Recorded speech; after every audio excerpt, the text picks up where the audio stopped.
భారతదేశ రాష్ట్ర రాజకీయాలను నడిపించిన సోనియా గాంధీ కుటుంబం, ఇందిరాగాంధీ కుటుంబం ఉంది. మన్మోహన్ సింగ్ గారు ఉన్నారు. సిపాయిల తిరుగుబాటు పైన సిపాయిలు నడిపించిన సుభాష్ చంద్రబోస్ గారు ఉన్నారు. రాజ్యాంగాన్ని రచించి అందరికీ సమానమైన హక్కులు కల్పించిన అంబేద్కర్ గారు ఉన్నారు. మరి అందరినీ వదిలేసి Hitler is my favourite, Hitler is my inspiration, Hitler Hydra అంటే హిట్లర్కి ఇష్టం అని చెప్పేసి మాట్లాడుతున్నాడు. హిట్లర్ అనేటోడు నరరూప రాక్షసుడు అంటారు వాళ్ళ దేశపోళ్ళు. మరి తమరేంది మరి మీరు కూడా రాక్షసులేనా? హైడ్రా కూల్చడం, ప్రజలందరూ ఏడుస్తూ ఉంటే నవ్వుడేంది? దీన్ని పిచ్చితనం కాకుండా ఏమంటారు మిత్రులారా? దాన్ని పిచ్చితనమే అంటారు దీన్ని. ఇక ఆయన ఒక ఇంటర్వ్యూలో కూర్చొని మాట్లాడుతారు. మీరు వినండి ఈ కథ ఏందో, ఆయన మాటలు. ఇక కథ ఉంటాయి, వినండి. So I have given Hydra. Hydra, the word is Hitler's favorite word, Hydra. His core team called Hydra, who can assassinate anyone. So I have taken inspiration from Hitler. I have named as a Hydra. I have established an organization with a senior IPS officer. I have given 3,000 retired army people and others. Today, anyone, you ask anyone who can dare to encourage any water body in my state or in my Hyderabad. So I have given Hydra.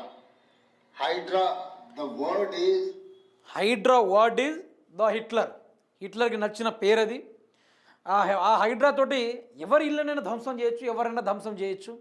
నేను retired అయిన IPS ఆఫీసర్ని, retired అయిన security గార్డ్స్ని నియమించి మరి ఒక బందోబస్తుగా హైదరాబాద్లో చేసిన హైడ్రా గురించి ఎవరైనా మాట్లాడితే అడగండి హైదరాబాద్లో ఎట్లుంటుందో కథ అని చెప్పేసి రేవంత్ రెడ్డి మాట్లాడుతూ ఉన్నారు.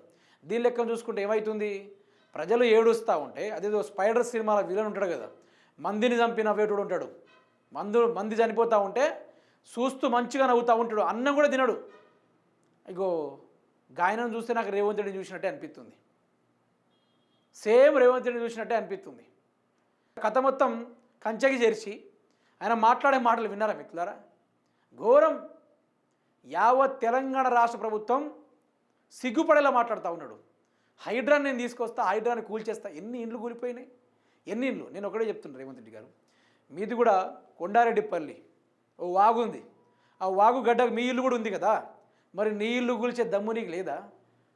అంతే, ప్రజల యొక్క పైసలు దోచుకోవాలి, వాళ్ళ భూముల్ని కబ్జా చేయాలనే ఆలోచన ఉంది తప్ప మరి అందరికో న్యాయం నీకో న్యాయమా?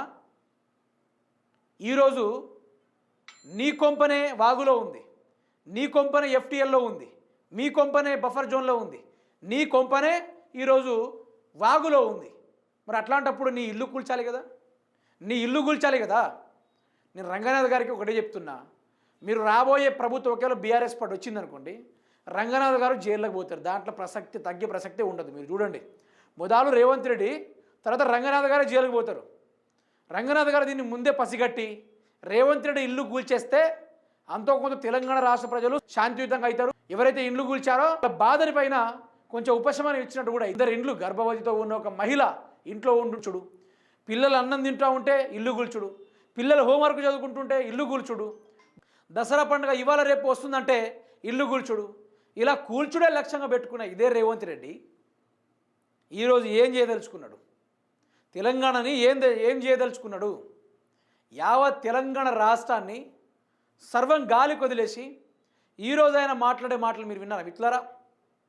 తెలంగాణ సంస్థానం, తెలంగాణ యొక్క కార్యాచరణని మొత్తం గాల్లో వదిలేసి ఈరోజు ఆయన హైడ్రా నాకు ఇష్టం. హైడ్రా అంటే ఏం లేదు, ప్రజలు చిన్నోడిని కొట్టి పెద్దోని దగ్గర వసూలు చేసుకుంటే హైడ్రా. ఇది పిన్ పాయింటెడ్. రాబోయే రోజుల్లో బీఆర్ఎస్ పార్టీ అధికారంలోకి వస్తే మొట్టమొదటిగా జరిగే పని నాకు తెలిసినంతవరకు మాత్రం రేవంత్ రెడ్డి గారి కొంప కొండారెడ్డిపల్లిలో యాడుందో ఆ కొంపను లేపేసుడే అన్నట్టుగా కొంత సమాచారం కూడా ఉంది. బీఆర్ఎస్ అధికారంలో రాగానే హైడ్రాని లేపి అవతలేస్తామని చెప్పేసి కేసీఆర్ గారు మాట్లాడారు.